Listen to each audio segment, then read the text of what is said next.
দুরুদের অনেকগুলো ফজিলত রয়েছে। তার মধ্যে একটি ফজিলত আজকে আমরা বলবো, সেটি হলো আল্লাহ হাবিব সাল্লাল্লাহু আলাইহি সাল্লাম বলেন, যেই ব্যক্তি আল্লাহ তাআলার রাস্তায় দান সদকা করার মতো তার অর্থ নেই, সে যেন এই দুরূদটি পড়ে। অর্থাৎ আমরা স্ক্রিনের মধ্যে এই দুরূদটি দিয়ে দিয়েছি, আপনারা এটা শিখে নেবেন।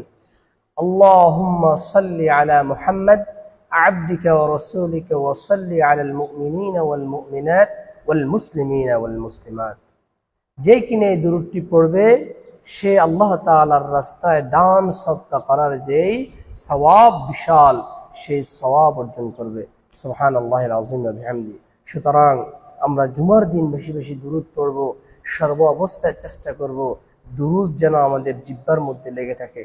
আল্লাহ তাআলা আমাদেরকে বেশি বেশি দুরূদ পড়ার তৌফিক দান করুন। আমিন। আসসালামু আলাইকুম ওয়া রাহমাতুল্লাহি ওয়া বারাকাতুহু।